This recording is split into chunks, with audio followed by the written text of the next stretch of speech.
Hey everybody, it's GobletX and welcome back to some more Magic Arena. Today we're going to be playing another Dominaria United Sealed event, but this time it is the Midweek Magic Phantom Sealed event. So this functions exactly like a Dominaria United Sealed or traditional Sealed event, where we are opening 6 packs and building a deck out of that. However, in this event, because it is Midweek Magic, it is free, it is a Phantom event, so we aren't going to be keeping any of the cards that we build our decks out of today. That being said, this is a great event to get some practice in this limited format, especially in the sealed environment, as you can play as much as you want in these next couple days. So you can build and rebuild your sealed pool, try out a couple different decks, and play it to your heart's content regardless of the amount of wins or losses you get here. We are going to get some free rewards for our first 3 wins, being a couple random rares and a mystery cosmetic, but yeah, that's pretty much all you need to know. So without further ado, let's bust open some packs and build something pretty fun this time around, since it is a kind of a no risks all reward format here, being completely free. We can do some wild stuff if we have a weird build around that wouldn't normally be good. That being said, it looks like our sealed pool's pretty nuts. Pretty much all of these rares are pretty good and self-explanatory, nothing like super weird to try to build. We have the Quirion Beastcaller being the strongest rare here, in my opinion, a 2-mana 2/2 that gets a +1/+1 counter every time you cast a creature spell, and when it dies, it can move all of its +1/+1 counters to your other creatures, which is just nuts. Vidalian Mindsinger is probably the second strongest rare in here, a 3-mana 2/2. It can get kicked for 1 and a red or 1 and a green. I guess it's an and or, you could kick it twice. It'll enter the battlefield with 2 +1/+1 counters on it for each time it was kicked, meaning if you kick it 1 time it's a 4/4, twice it's a 6/6, and when it enters the battlefield you gain control of a creature with power less than its power for as long as you control it. So, incredibly powerful card, even if you're only blue-green or only blue-red, and absolutely absurd if you're all 3 of those colors. Pretty big bomb there as well. Next strongest card, probably Defiler of Instinct, a 4-mana 4/4 first strike. It's going to allow you to spend 2 life for 1 red mana and your other red permanent spells, and every time you cast a red permanent, you're going to deal 1 damage to any target. You can clear out Saprolings and Soldiers and 2/1 flyers with this pretty easily, and a 4-mana 4/4 first strike's already a solid deal. 4th strongest rare here, which is still a fine card, is the Raven Man, just a bit too slow. 2 mana for a 2/1. At the beginning of each end step, if a player discarded a card this turn, you are creating a 1/1 bird that can't block, so you're kind of creating a Raven there. And for 4 mana, you can tap the Raven Man and make your opponent discard a card at sorcery speed. So a built-in pretty nice mana sink later in the game. If you run out of things to do and your opponent still has a card or 2 in their hand, start making them discard some cards and get some birds. Not a terrible card. And then unfortunately, our weakest rare here is the Rondevelt Horde Master, just because very, very unlikely to open enough goblins in sealed, or to be fair, even in draft, to go for a goblin tribal strategy, although this is an individually pretty powerful card for like constructed and stuff like that. It's just not going to have the support that it needs in limited. And then our last rare, I don't really factor these in when I look at my rares. They're kind of just, if we need blue-red mana fixing, these are about on par with the common dual lands. I actually prefer the common dual lands to the rares in this set because they have basic land types, which is pretty important in a format with domain, but these are fine mana fixing as well, so 1 rare duel is not bad to see at all. But if I had to guess where we're going to try to go here when we look at the full sealed pool, it's probably blue, red, green, because Mindsinger is incredible in that color trio, and if we're in that color trio, we also get to play our Quirion Beastcaller and our Defiler of Instinct if our mana is pretty good there. We've got at least 1 blue-red duel, so hopefully that's a good direction we can go in, but let's check out the sealed pool. Alright, I like to start off looking at my mana fixing, my multicolored, and my colorless. So in colorless we have a Shield Wall Sentinel, which might get in the deck if we have a good defenders theme, particularly if we have the white uncommon defender build around. Couple librarians that could fit into any deck if we need them. Salvaged Mana Worker fits into a deck that needs to hit some off-color kicker effects, so this could help us get to our kicker effects like the Voldarian Mindsinger thing. And then Vanquisher's Axe is not super playable. When we look at our mana fixing, we do have a Sunlit Marsh for white-black, Molten Tributary and Shivan Reef for blue-red, Geothermal Bog in black-red, and Tangled Islet for blue-green, and then Crystal Grotto for any deck that I want that in. So we do have 3 dual lands in the blue-green-red color pair. You love to see it. Tangled Islet, Shivan Reef, and Molten Tributary there, so that is a decent sign. We look at our uncommons. Rulik Mons is fine, not a massive reason to try to go Gruul. Urg is pretty similar in power level.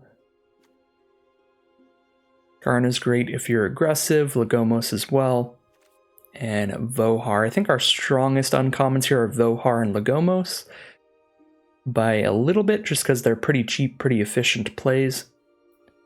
But I don't think they are strong enough to try to kick us off of going after our very powerful green, red, and blue rares. So I think we're going to stick to that for now. But we'll take a look at all of our colors now that we've seen what's going on in the multicolored.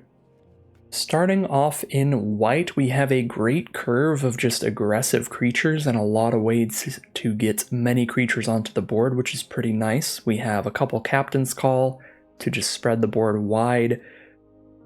Love Song of Night and Day is really efficient and powerful.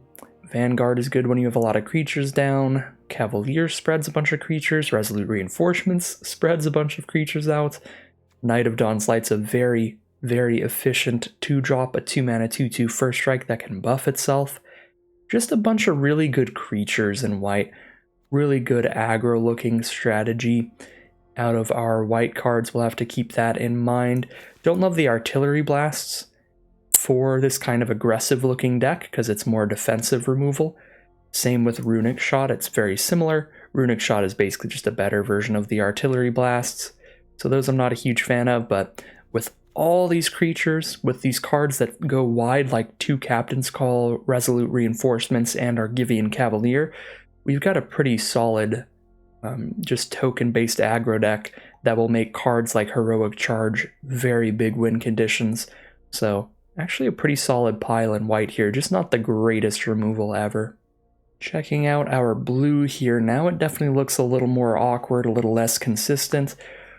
Got a couple very filler cards like the Tidepool Turtle, the Voda Sea Scavenger, the Academy Wall that don't look like they'll do much in here. Protect the Negotiators, which just really isn't good unless we're blue-white. A lot of cards I would prefer not to run in our blue pile. The Djinn is also quite slow.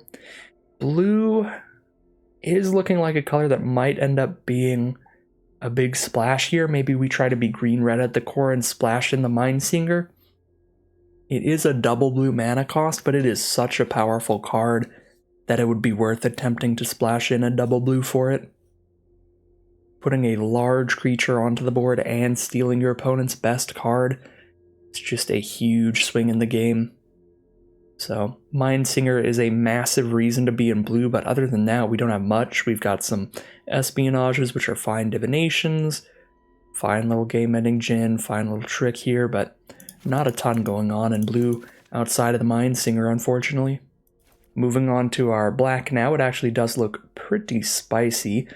We've got 2 Phyrexian Ragers, one of the best black commons. We've got the Extinguish the Light, black's best removal spell, which is really nice. If we were going for like a black-white aggro deck, that could be pretty interesting, because we also have the Shieldred's Restoration, which is pretty great if you can kick it in the late game, bring something back from grave and gain a bunch of life. There are some more filler cards in here, like the Toxic Abomination that I'm not a big fan of, since it just trades into other 2/2s, and that 2 life fee is generally not worth the 1 extra point of power. Unless you are incredibly aggressive. Blight Pile's also a little awkward in here as your only defender in the whole deck. And then there's just some filler like Battlefly Swarm, Vivisector, they're just fine. Battle Rage Blessing.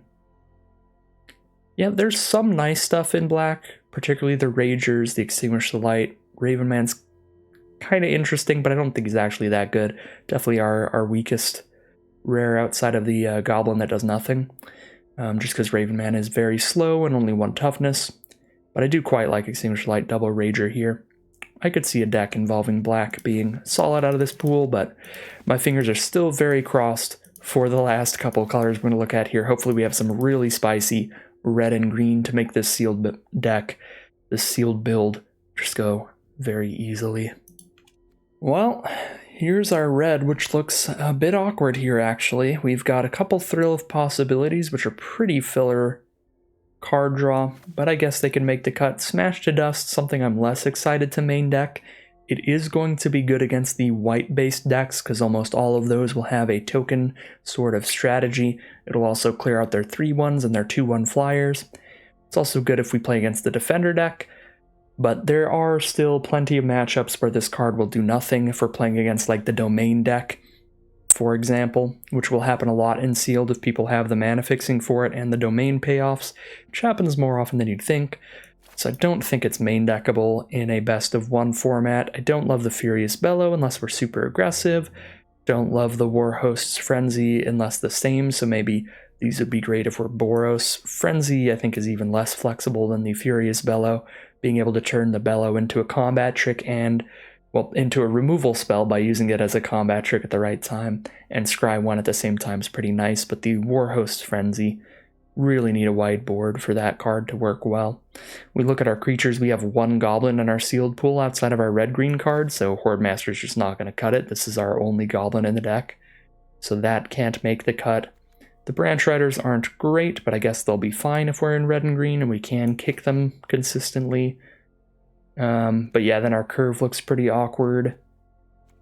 But Curve is definitely less important in sealed, because you can't really do much about that if you just don't open up a good amount of like 2-3 drop cards. So red really just looks fine, and the only reason it really looks fine is because we have a Defiler of Instinct in there, so a little sad about that. No Lightning Strike, not even a Jaya's Tornado or whatever, the 5 damage thing. So a lack of removal in red's pretty sad. A lack of cheap creatures as well, but we might still be drawn to the color for our bombs.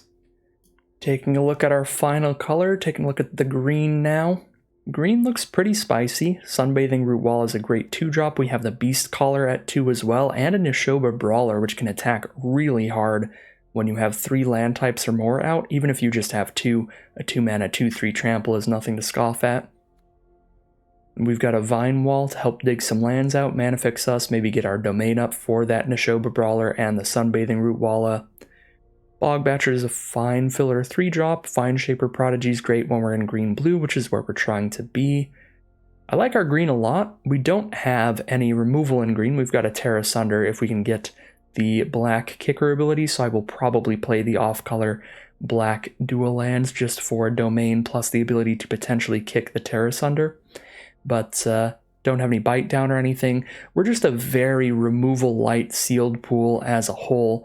Not much we can do about that. We've opened a Tear Asunder and Extinguish the Light, and I think that's literally it in terms of removal in every single color, so don't really have to take that into account as a super big downside of the colors that we're ending up playing. I guess we do have white removal. It's not good though. It's all the destroying tapped creatures removal, so we have narrow removal in white. We didn't open the white common that's just exile any creature. We didn't open any Essence Scatters, so no removal in blue. We have 1 Extinguish the Light in black, no removal in red, no Lightning Strike, Flowstone Infusion, or Jaya's Fire, NATO, the 3 common red removal spells. We didn't open the 1 common green removal spell, Bite Down. Yeah, again, if we need removal that badly, I guess we have to dip into white and use these removal spells that only target tapped creatures, which is really rough. I don't think it's worth it. I think Our green looks pretty spicy outside of the lack of removal, so I think I like making green the core of the deck, doing something a little heavy into Domain, because we are gonna need black mana for the Terra Sunder, so we actually have some removal. Don't think it's worth a double splash for Extinguish the Light. That's a bit hard by my standards, so I think I'm gonna, for now, we're gonna throw every green card in, and then every dual land with land types for Domain and mana fixing. And then Rulik Mons should be solid in here because we will have green as our main color, so hitting double green's not that hard, and hitting a single red should be fine, because we're probably running red as our secondary color. We probably are going to play the Salvaged Mana Worker to help hit our off-color kicker costs, now that I am going to be running a ton of those. We could play the Librarians, so I'll put them in for now to help scry into the mana that we need. No matter what colors we've drawn so far, we can always play this turn 3. Crystal Grotto might be fine in here. I'm generally not the biggest fan of it, because it's always putting you down a mana when you have to use it. So I'd much rather just have a bunch of duels. Because Crystal Grotto, trying to get your off-color mana is going to make it so you can only cast a 4-mana card on turn 5 instead of a 5-mana card, since you have to spend a mana to get a mana out of it, but might just be where we've got to be here.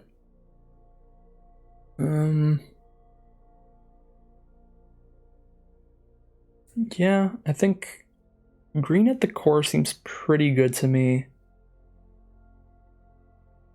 Could maybe go green, black. Really trying to hit double blue for Mind Singer, though. I'm gonna have an awkward mana base here. I really like that we have double Rager. Shadow Prophecy actually looks pretty good now that we are a heavy Domain deck, being able to look at the top 4. Pick 2 of them, put 1 in the hand, maybe even the top 5 if we're lucky. Extinguish the Light's obviously going to be great if black is a core color of the deck. Our red just doesn't look that good. We've got Defiler of Instinct, which is great. A couple Warbrutes are pretty solid. Kavu, Steel Crusher's solid, but no removal. Like 1 2-mana creature. I am not in love with it. I think our black just might be more consistent. Just putting in like Raven Man, double Rager, Extinguish the Light. Double Prophecy here for digging deep. Got plenty of green 2-mana cards. I don't think I need to put the black ones in, the Vivisectors. So throw in a couple Shadow Prophecies. I suppose we are going 5 colors, so Shieldred's Restoration could get kicked. Could be a little interesting as a late game play. Yeah. Oh, we should play the Shivan Reef, even though it doesn't have land types. It's still going to help hit our double blue, which is pretty important. So throw a Mind Singer in. Is that the 1 blue card I'm putting in this deck? This could be green, black, splash every other color. That could be what we're going for here. Weirdly enough.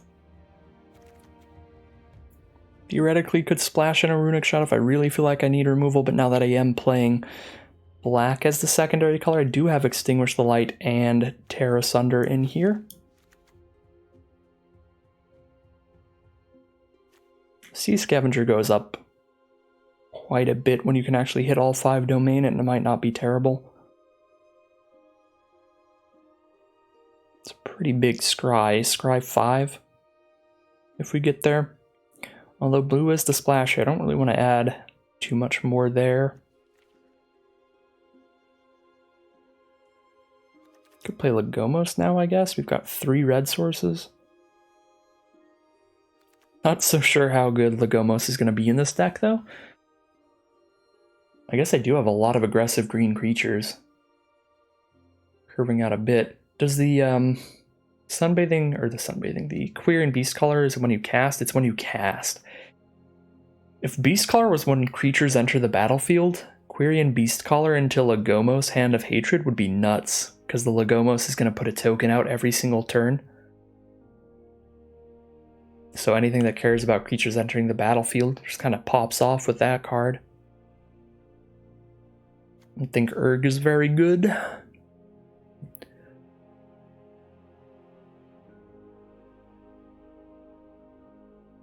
I guess it's a solid defender, 5 toughness for 3 mana, and we have a tiny bit of a self-mill with Shadow Prophecy. But it doesn't really feel worth slapping in the deck. I think I like these colors here. This is 41 cards, so I would only get to cut 1 card if this is everything I'm putting in. What is the most filler, weakest card in the deck right now? I've actually enjoyed Snare Spinner main deck lately. There's just so many white and blue flyers, and there are so many 1/1s that this blocks well. But I do think it is the weakest of our 2-drops, just because we have a lot of reasons. A lot of cards the Mana Worker is going to help us with all our kicker abilities.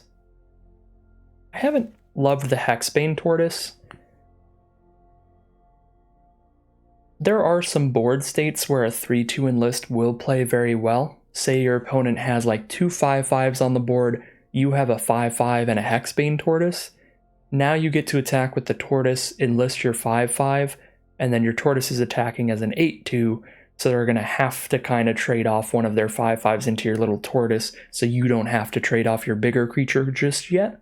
So there are positions where I have found this card to be good, but there are also a lot of positions, because this is a kind of grindy board stall sort of format where your opponent just has a single 2/2 and then this does absolutely nothing. No matter what it's enlisting, it's just going to trade into a 2/2 if your opponent has one. That is why I really don't like the Tortoise. Again, there are narrow positions where it's great, but trading into 2/2s is pretty rough when it's not giving any extra kind of value. I think that's my least favorite card in the deck right now.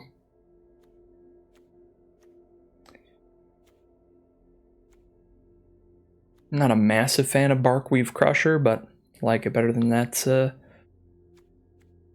Tortoise. Children's Restoration could be really funny if we manage to reanimate a Sojourner. We get to gain 8 life. That could be big. Doesn't seem great. There's no really important creatures to reanimate in our deck, but I don't know. Seems fun. So this would be 40 cards right now. So this is kind of the whole deck. I like that I have a lot of 2-mana creatures, so that I have a lot of things to follow up with after I drop a Quirion Beastcaller potentially. I'm going to take a second look at our cards here. We could go green-white as the core instead. We wouldn't have Extinguish the Light and Terra Sunder as easily anymore, but we'd have a little bit stronger creatures.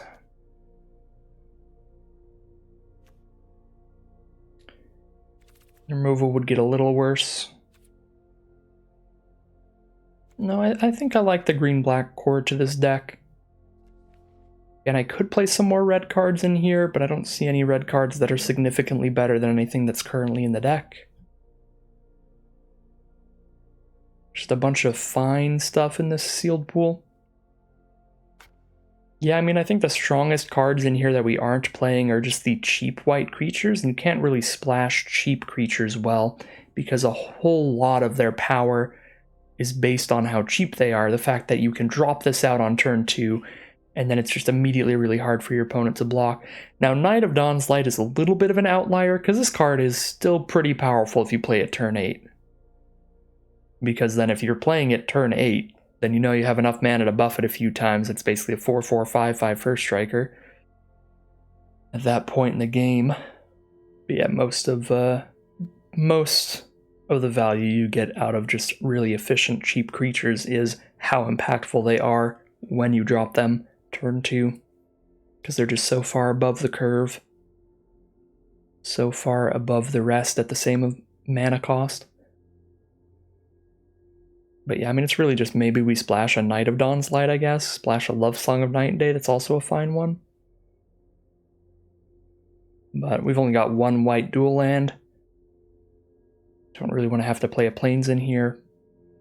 I think I'm just going to run it as is. I think this is going to be our deck. Let's make sure our mana base is good, though, because it is a little all over the place. We have 12 green cards, 7 black cards, and 1 red and blue. Currently, I already have 3 red sources, so I'm just not going to put another red source in when I have Crystal Grotto as well as Salvaged Mana Worker for hitting the red source for Rulik Mons. So I'm straight up just not going to put another red source in. So let's make sure our blue is good now. We have 5 blue sources, 4 blue lands, Salvaged Mana Worker, and Crystal Grotto. That's hopefully good enough for the Vidalian Mindsinger. Potentially 6 ways to get blue mana. 6 ways. In a 40-card deck, slightly above 1 out of every 7 cards in our deck is a blue source or a card that can make blue mana, if we have 6 of them in here. Which means, on average, turn 7 is when we will have seen 14 cards out of the deck. And obviously 1 out of 7 means 2 out of 14 is around when we start getting the second blue source. Sometimes a little sooner, sometimes a little later. Turn 7 Vidalian Mindsinger is kind of where you want it anyway, because you want to double kick it. Or at least kick it once. Yeah, you want 5 mana plus to play this card. I think that's probably fine.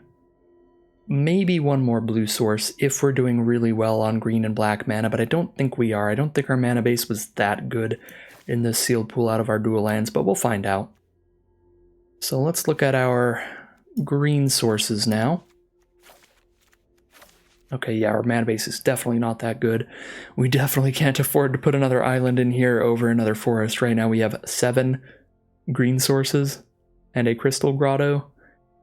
That is 8 potential ways to get green mana, as well as the Mana Worker for a 9th potential way. That does not feel great. I would love to put another green source in here. We have 12 green cards. But let's see how black is looking. 4, 5, 6. 6 black sources, Crystal Grotto, and Mana Worker, so 6 to 8 when you count potential sources, and only 7 black cards. I am moderately tempted to cut a swamp for a forest here. That could be wrong, because we do have double black on Extinguished Light. That's going to be pretty hard to hit off of 5 black sources. Crystal Grotto, Mana Worker, but I mean, we already have a really hard to hit double blue that we're going for off of less sources than we'll end up having in black. Right, we'll have 4 natural sources, a Grotto and Mana Worker for blue. We'll have 5 natural for black, a Mana Worker and a Grotto. I think I'm going to do that. I'm going to up these green sources so we have 8. It's going to make it an average of 1 out of every 5 cards in the deck being a natural green source. Which is where we need to be. We need a green source in pretty much every opening hand here. So we want it to be a solid bit higher than a 1 out of 7. So that it's not just on average, but it is the majority of the time that we hit a green source in the opener. Preferably the vast majority of the time. But 1 out of 5 is probably about the best I can do for green here. Out of this kind of loose mana base. But yeah, I think that's it. I think that's going to be the mana base.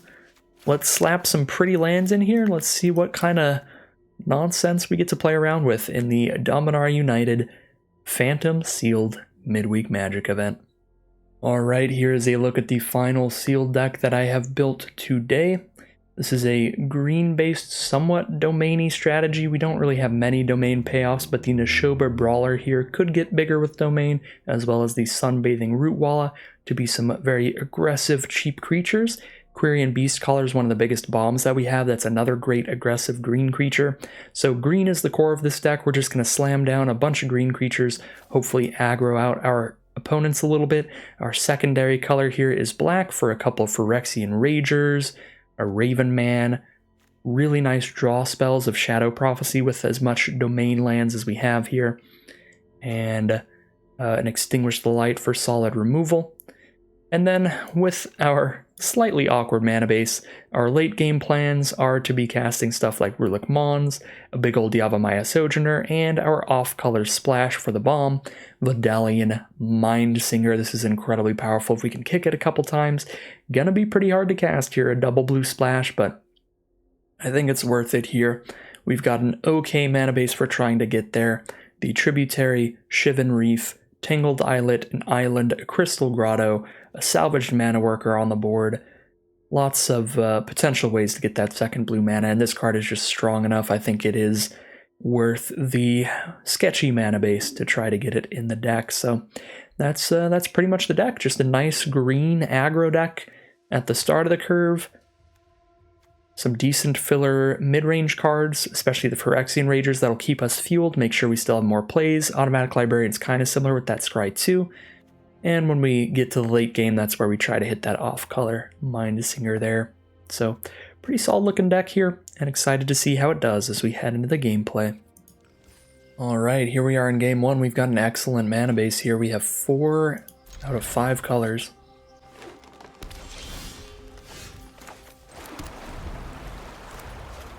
And we've got our great mid-range creatures here. Our Rager to draw cards, our Librarian to scry. Turn 2 Wrath is pretty threatening though. This card does a lot of great things. When you start casting instants and sorceries with some creatures on board, you can draw cards. And once you just have a bunch of creatures on board, you can buff them all and give them vigilance. So pretty nasty card.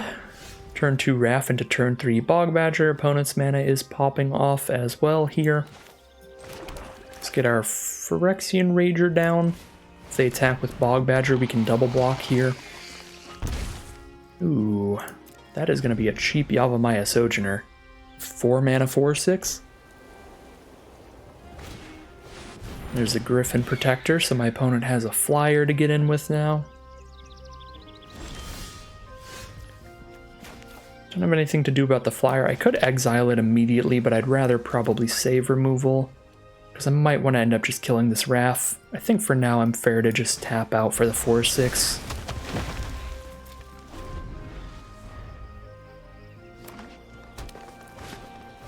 Deathbloom Gardener. So our opponent has stopped playing more colors now that they have green, white, and blue. But the Gardener could be hitting an off color we don't know about. If it isn't though, they're just going to trade it into Sojourner, which feels pretty bad. I might want to just menace a Bog Badger down.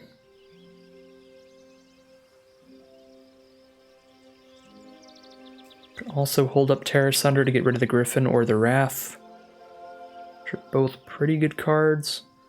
I think I'm going to kick a Bog Badger here.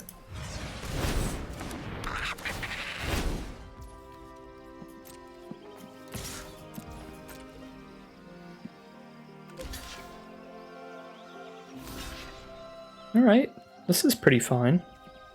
Get to trade the Sojourner into the Badger and Gardener. Not a bad turn. Good work from the Bog Badger.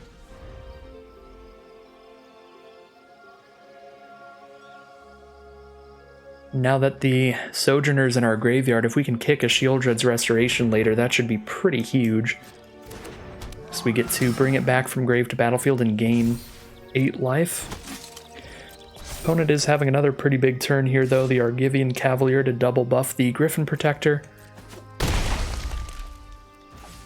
I would really rather kill Wrath than the Griffin Protector, but this thing has dealt so much damage to us and we don't have a flyer coming anytime soon as far as we know. So I feel like I have to Terra Sunder the Griffin Protector. It feels pretty bad though, because Wrath can really take over a game with all the card draw and the activated ability. I mean, I am going to gain 10 life as soon as I hit one more land. So I can cross my fingers a little here.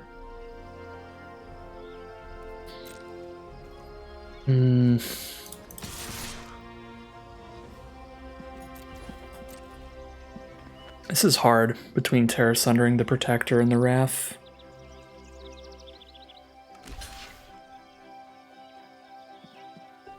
I don't think I need to Gaia's Might to win this combat. I'm pretty fine with it as is.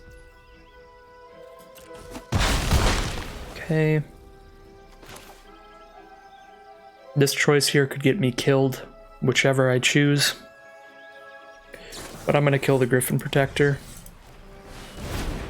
We're hoping our opponent doesn't have a lot of instants and sorceries. Since we whittled down their board with that combat, we made sure that the secondary effect of Wrath doesn't matter too much right now.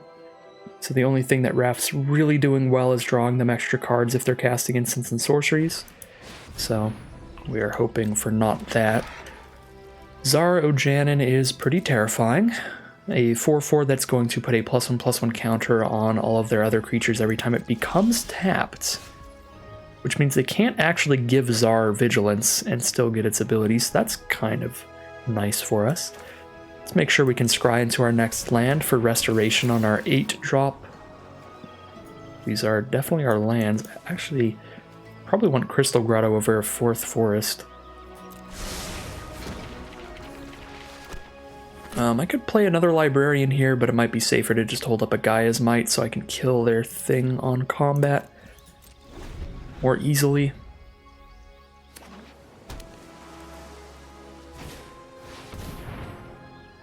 Another Cavalier, pretty loaded deck here from our opponent, very nice stuff. Raph's ability is looking pretty threatening now. But so is Zar. Zar is going to tail swipe, and they can draw a card off of Raph here. Raph is popping off. On the plus side, we would have taken a lot of damage from that Griffin Protector, because they played a creature last turn, played 2 this turn. This is a fight spell, right? Your creature gets +1/+1, then they fight each other? Yes, it's a fight spell. So a 5/5 versus a 7/7? Yeah, we win that fight.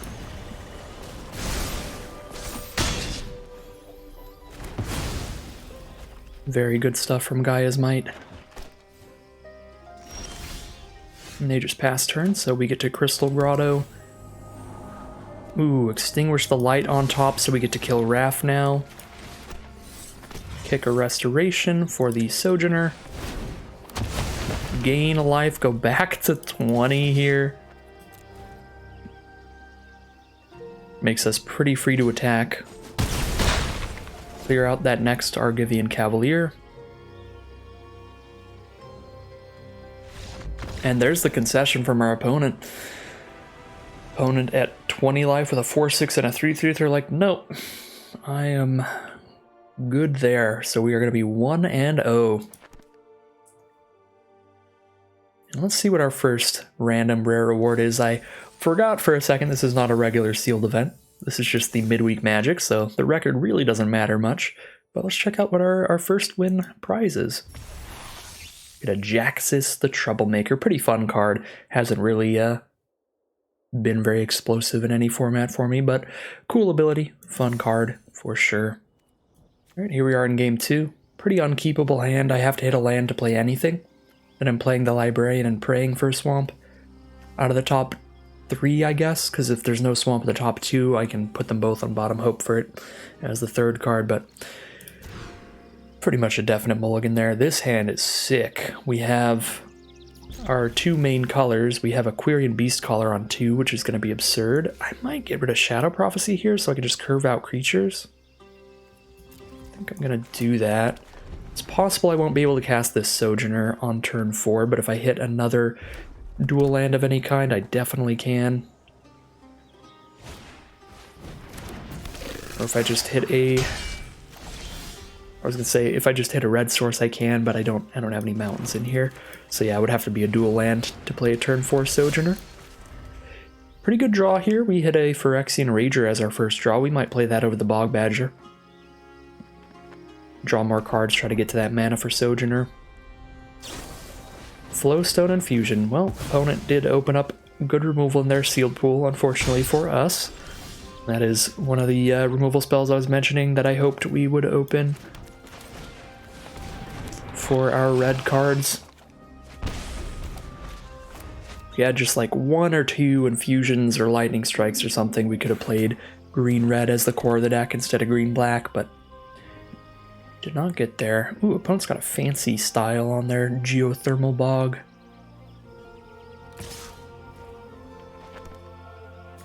I'll take the trade here. They'll have to spend all their mana to buff this thing or cast another combat trick. Trade a combat trick into the Rager. Alright. Spend their turn trading into the Rager. That's pretty fine by me. As soon as I hit a 4th mana, I'm happy to play this Prodigy, but for now I guess we're playing a Bog Badger. Raven Man's not going to do anything anytime soon. Not going to have the time to sit here making my opponent discard cards. Honestly, Raven Man might just be straight up bad in this deck. Incredibly slow card.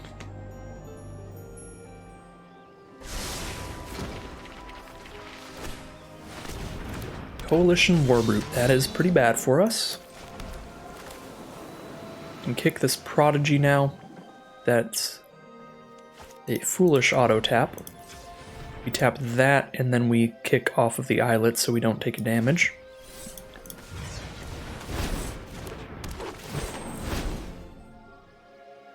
Root Wall, Vine Wall, Forest. None of these are greats. None of these are greats. Forest does let us cast Sojourner next turn so we can block the Warbrute. But I can already double block the Warbrute. Maybe it is Forest. It feels so bad though. If I don't hit a Forest, I can still just play Raven Man Mana Worker, still drop a bunch of creatures. I don't know, I'm gonna go Root Walla. Might be a little greedy.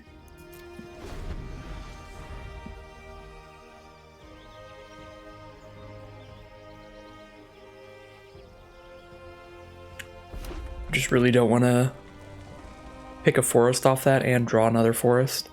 That feels like a pretty bad position to be in. Molten Monstrosity, big old 5/5 trample.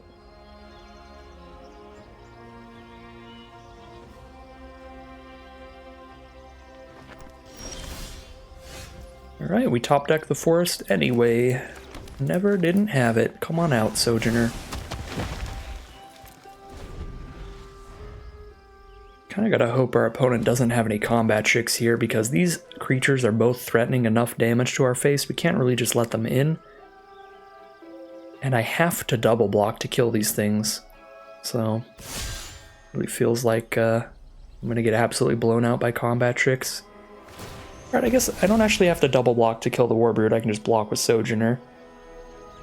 Still gonna feel bad if I get combat tricked, but at least it's just a 1-for-1 combat trick for Sojourner. Alright, no trick. We are going to take 2 to the face, but get rid of the Warbrute. These things just hit like a semi-truck so often in this format. 8/4 Warbrute coming in hot. Elder Dragon War. That's very bad. Kill our Vine Shaper Prodigy, deal 2 damage to us, then our opponent gets to discard any drink cards and draw a card. Wow, the main deck smashed to dust to kill our 3/3. And then opponent gets a 4/4 dragon. Elder Dragon War, pretty solid bomb. Probably kills us here. Shadow Prophecy for 3. I lose 2 life, which is painful. But I need to draw something to get out of this very quickly.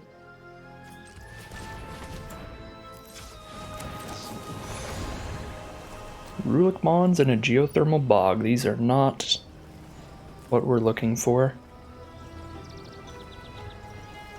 I honestly probably just pick up the Bog and the Rulic. So I can play Bog and up our domain to 4 so that Root Walla can block as a 6/6 next turn, maybe? That's our plan here. Block their 5/5 with a 6/6 and then die to the 4/4 flyer. Evolved Sleeper, wow. This is a sick deck from our opponent. Evolved Sleeper is an incredibly powerful card. Very, very good mana sink. You turn into a 2/2, then you turn into a 3/3, and then you can just keep putting counters on it and drawing cards. Absurd card.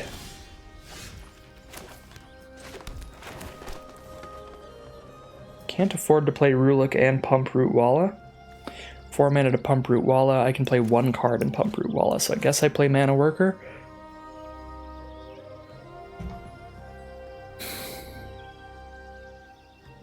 block Monstrosity. It's honestly probably better to just play something that can trade into one of their 2/2s. I guess Sleeper is going to be way bigger than a 2/2, but I guess we let the Sleeper in and trade with Vivisector and kill Monstrosity. Does not feel like we have a route to victory at this point.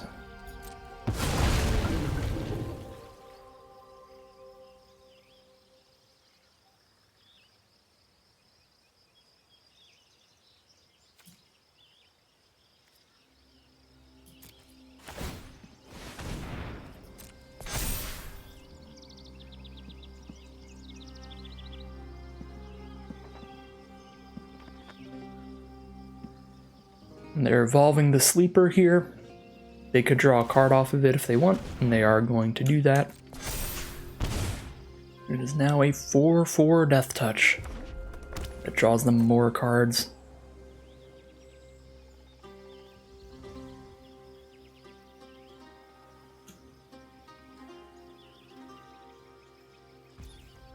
Alright, they're just going to pass the turn. They don't like that 6/6 Root Walla staring them down.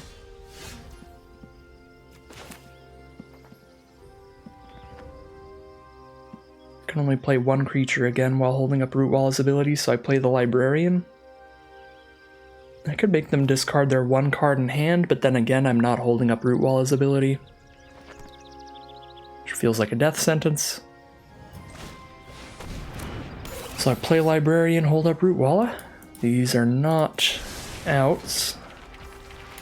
So we pass turn.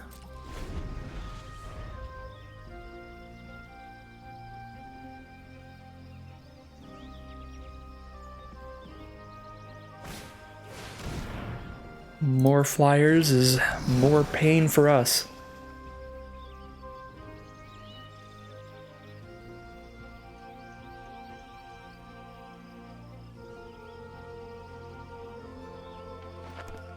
Well, they don't have the mana up to draw another card off of Sleeper this turn at least.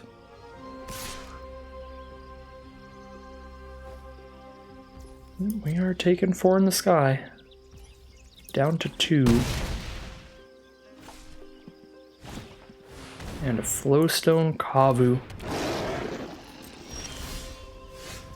That is not going to get us out of it. That is game.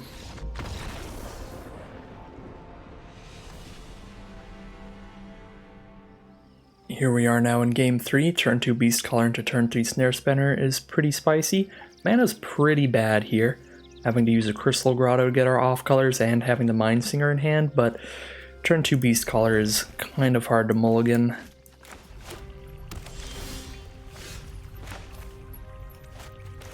And it's almost always going to be just the slam it down, hope for the best. Alright. There's the second blue source for the Mind Singer when we get to the late game. Now we have an island and a Crystal Grotto. Sunbathing Root Walla, turn 2 from our opponent.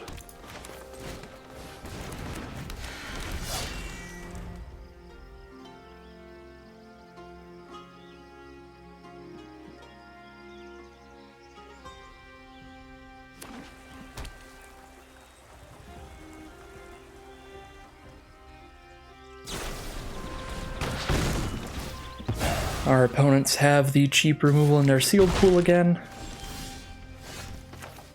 I cannot help but be incredibly jealous every time it happens. Because our deck can very much not beat a turn 2 Beast Caller. Or our sealed pool as a whole. There's nothing to kill it that early. I think I actually keep the Islet here.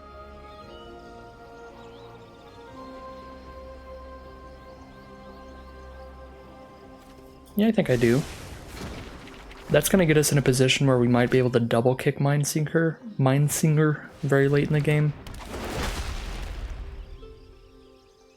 And it'll help us cast it earlier, because we won't have to spend an extra mana just getting a blue mana out of the Crystal Grotto.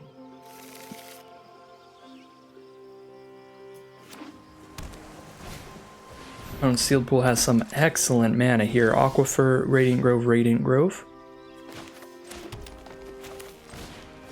Drop our Nishoba Brawler. pass the turn.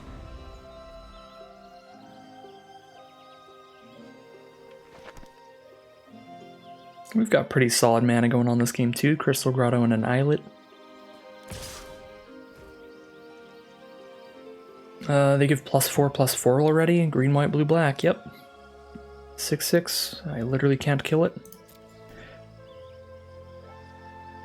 I could force them to spend their mana on it at the cost of one of my creatures, but that doesn't seem like a good deal. Well, they're holding up an instant if they didn't want to hit me there.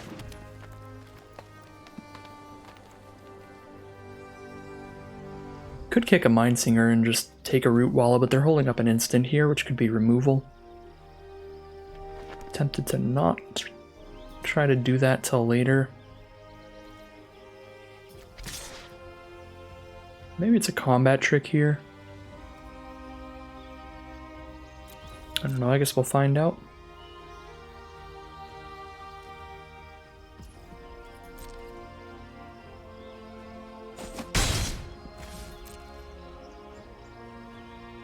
Well, I was attacking with the Brawler to kind of test the waters and see if they were holding up a combat trick there. But now I don't have a good block for the Herbalist anymore. Brawler was already never going to block the Root Walla, but that might have played poorly for us because now they get an Herbalist attack in. I could still just trade Librarian down into it. That's not the worst trade ever.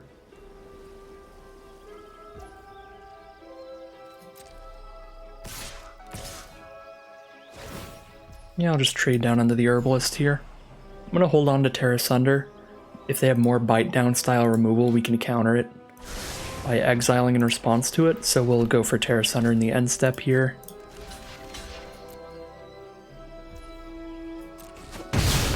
Or if they dump all their mana into Root Walla. Soaring Drake, that's a pretty big deal, but I can steal it with Mindsinger. Only got 2 cards in hand now. Still have something waiting for them, so they have another card they could cast, but they're choosing not to. I think we do exile the Root Walla. Is it exile Root Walla, steal the Drake, or is it exile the Drake, steal the Root Walla?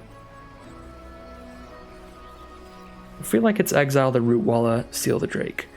Because if stealing the Drake doesn't go well, then we're only taking 2 a turn. If stealing the Root Walla doesn't go well, we're taking up to potentially 6 a turn.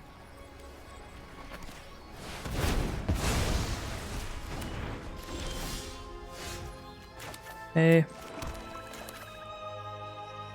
Ooh, Brawler's bigger now too.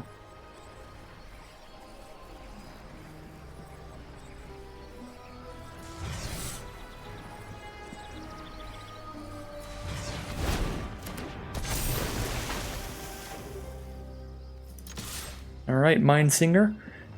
Fingers crossed our Mindsinger does not die to removal here. If it does, they'll just get the Drake back, but Drake is not that big of a problem because our Snare Spinner can also trade into it. Another good reason to have killed that instead. Haughty Djinn as well. Well, that is bad. That is incredibly bad news. Can double block with Snare Spinner Soaring Drake, I guess?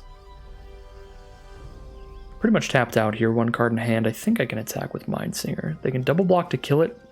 I kill the Djinn and they get back the Drake. That's probably fine. I guess it's not quite worth it. There's no reason to attack here. Yep, Snare Spinner, Raven Man. Probably gonna Restoration the Mindsinger and just take their 0/2 wall or their Herbalist or something later.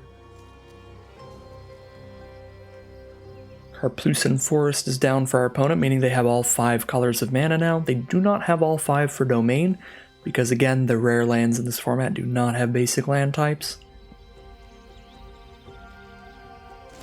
So they don't have a mountain. Alright, I'll just make them discard their card in hand here, rather than play Badger. Oh, they're just scooping. I really want to know what was in their hand now. They see me hover over the Raven Man and they scoop them up. They're like, oh my god. That's gotta feel pretty bad. I guess we don't know for sure that it was a scoop because of the Raven Man. It could just be because the board stayed in general, or because they've got something they gotta do, somewhere they gotta go. Family emergency, gotta go to the restroom, anything like that, but I don't know. I'm just gonna believe that it was because of the Raven Man so that I can feel a little better about putting the Raven Man in my deck. Let's see what our second rare reward is going to be here.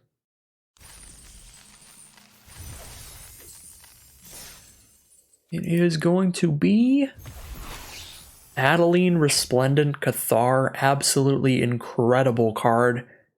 A complete house in limited, but still a super good card in constructed as well. This is seeing a lot of, well, it saw a lot of standard play before rotation. I have no idea what's going on in standard now. I'm usually pretty ignorant to what's going on in constructed formats in general, but I did play enough to know that Adeline was a huge threat in the mono-white aggro decks in standard pre-rotation. I basically just play standard to get my dailies every now and then, and that's about it. So really nice random rare for win number 2. Here we are in game 4 now. Opponents on the play. Our mana's looking great. Turn 2 Root Wall at turn 3 Rager. I've even got a Vine Wall for later. Opponent starts with a turn 2 Phyrexian Vivisector. They get to scry when their creatures die.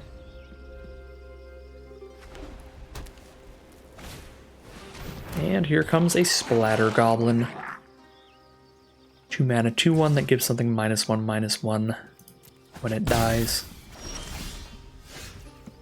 I'm just gonna drop my Phyrexian Rager here.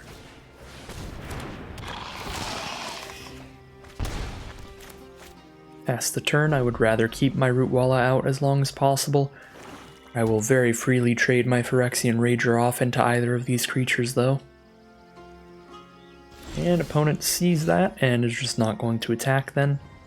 Could play a Barkweave Crusher, or just an automatic Librarian here, or a Vine Wall, lots of options. I think I'm going to go Bog and play a 2 or 3 drop. So the Sojourner's cheaper later. I think I'm going to go 3 drop here. Go for the Librarian. I think I'll send an attack in with Rager. Send a message. Alright, trade it is.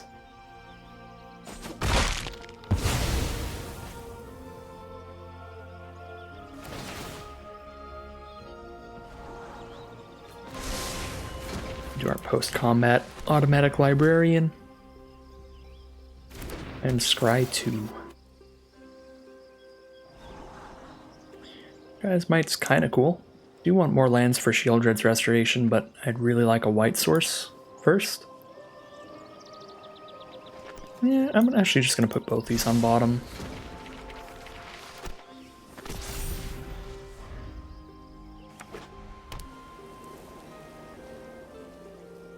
I could just cast a painful Shieldred's Restoration, like that's entirely possible. I get to attack both now, threatening to pump Root Walla if they block there. If they have instant speed removal, that'll play poorly for me, because then I'll spend all my mana into Root Walla and it'll just die anyway.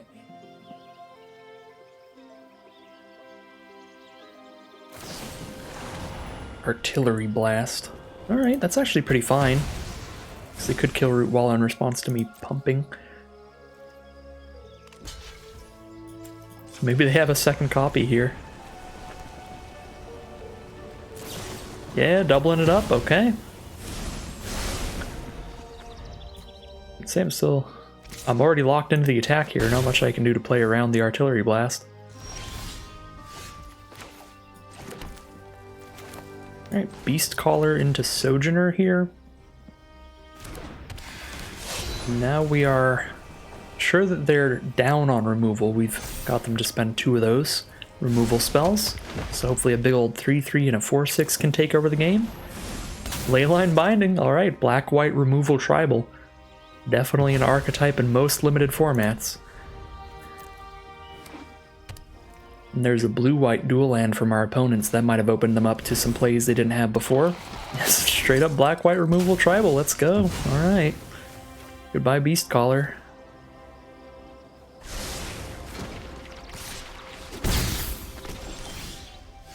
There's another Rager. Seems very good to me. Ooh. Tear ass. Prefer the blue-red. Right? I guess I only need one blue source. But I don't need an untapped land here, so whatever.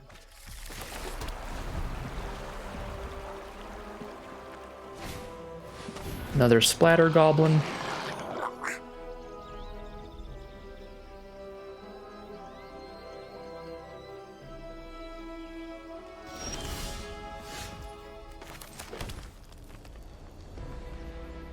Just trade a Rager off into a thing again. You drop the Crusher. Pretty soon I think I'm supposed to just spend life on this restoration instead of trying to gain life with it. I said that a couple turns ago. Oh, I can tear asunder their Leyline Binding for only 2 mana instead of 4. Not that it matters, because I have the 4 mana up. Yeah, actually probably should have just done that last turn, but I guess that's what we're doing this turn, is just tearing the Leyline Binding up. Ooh. Hi, Archangel of Wrath. Maybe it's a good thing I didn't. Because that's going to kill me pretty quickly in the sky. Sojourner's not going to do anything about that. They're going to gain 3 damage. They're going to gain 3 life every time. Actually just lucked out by being a doofus and forgetting that I could just exile Leyline Binding. Just lucked out by playing it wrong. And lucked out by being really greedy with Children's Restoration. We hit the white source. Full greed is good. I get to gain some life when I use it. No, another flyer? Yikes, yikes, yikes. I guess our best options for Phyrexian Rager.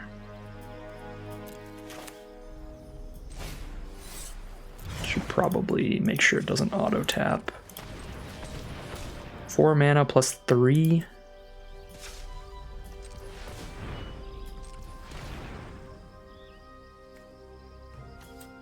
I think these are our most important colors, green and black.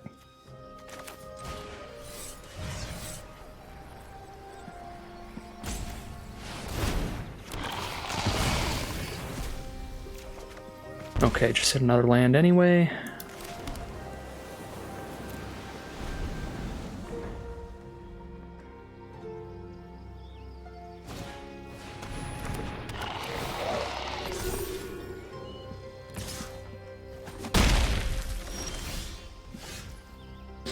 That's gonna hurt a little bit, but it's definitely worth it here.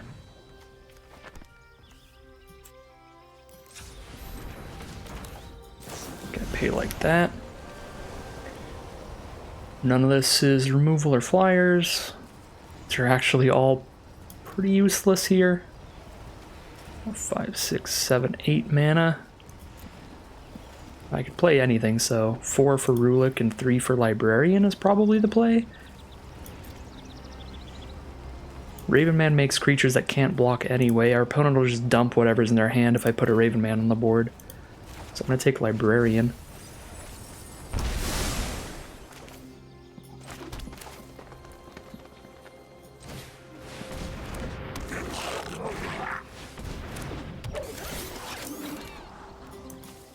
We are digging deep. Digging far and wide here for our Extinguish the Light.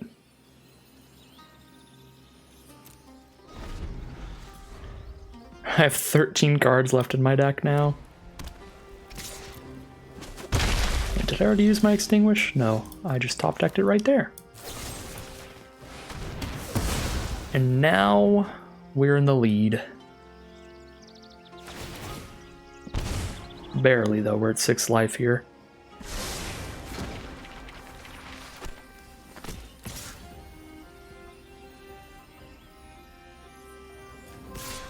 Something like this. I still want to leave every blocker I can up. I think I just attack with like these two.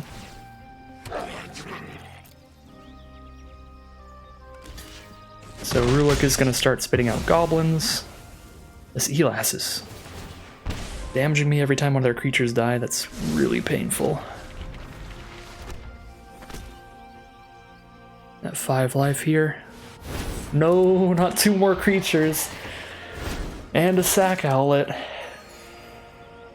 We've drawn a lot more cards than our opponent, but our opponent has drawn gas here. We've drawn 10 more. An opponent is still just shredding our soul. Some sick stuff from them here. Oh, Lord. Just traded to a 1/1 if I attack with Librarian. They block with Horse, sack the 1/1.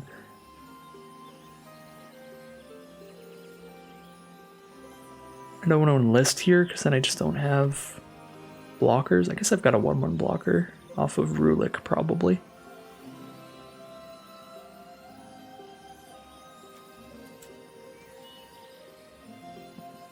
You know what? Sure.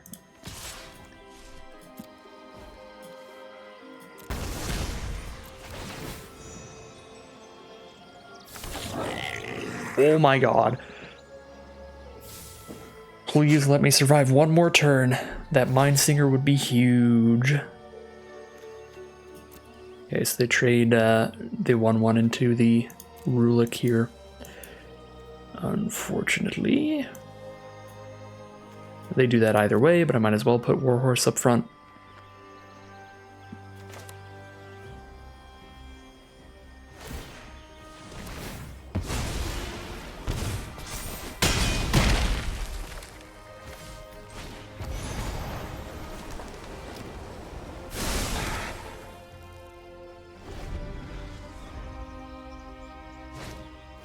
Charismatic Vanguard, another pretty good card here. It can buff the whole board for 5 mana.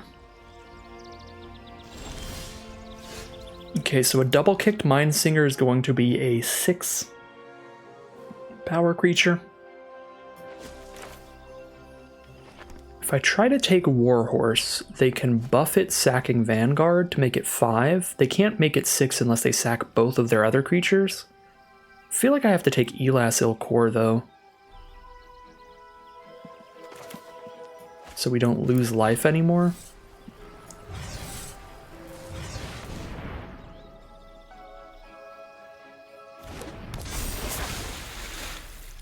They could sack Elas to the Warhorse, I guess. But then it's gone, and they don't have a Death Toucher on board. So that still feels pretty favorable for us.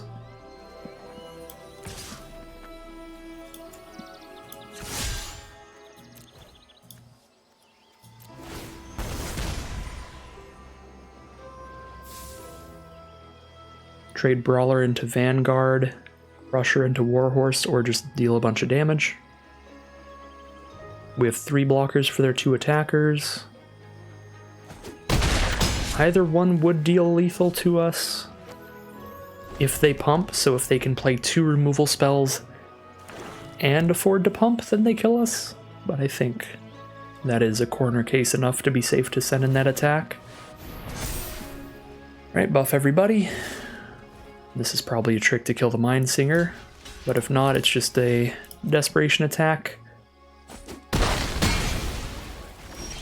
All right. I think we got there. Oh, wow. That was a really close one. I was not sure which way that was going. Thought it was in our opponent's favor there a couple turns ago when they had the Elas, but the Voldarian Mindsinger, just a fantastic card, putting a massive threat on the board and getting that Elas out of there to help us get in for the final bit of damage. So let's see what our final mystery cosmetic is. Our final reward. Ooh, that is very nice. It is the alternate art, full art Elspeth Resplendent card style. That is very nice. I am not a huge fan of the Parallax card styles, which are the kind of 3D looking ones, but I am a huge fan of the ones that are just new artwork for the card, extended out to the border and everything. That's very spicy. Really nice rewards out of this event, and a pretty fun time with a pretty Pretty fun sealed deck here. Again, the biggest flaw in our sealed pool and our sealed deck was the lack of removal. We got 2 removal spells in here, at least, with the deck we ended up building, but I did still feel pretty jealous the couple times I dropped Quarian Beastcaller and our opponent just goes, alright, 1 mana removal, bop it. That was always pretty sad. I'm like, I can't do that. I couldn't build a deck that can do that here. But other than that, everything was pretty great in here. We had a lot of good card advantage between Phyrexian Ragers, Vineshaper Prodigies, a couple Shadow Prophecies. We were pretty consistently drawing more cards than most opponents, so that was pretty nice.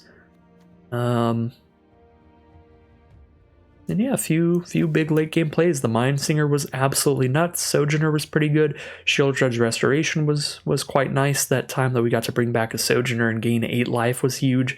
Even bringing back, even bringing back the Phyrexian Rager this game was pretty nice. So yeah, pretty happy with everything in here. Raven Man, again, was kind of a 2-mana 2/1 a lot of the time, but that one time we had somebody scoop. That was spicy. Yeah, just a fun event, fun stuff. Definitely recommend it if you haven't played the free Phantom Sealed yet. Try it out. Get a little experience with the format. Do some fun things you wouldn't do otherwise when your gyms are on the line. If there's anything really spicy to build around in your pool that you wouldn't normally, like a Joda or something, just go for it. Or a Horde Master with only like 3 goblins. I don't know, might as well play around with it.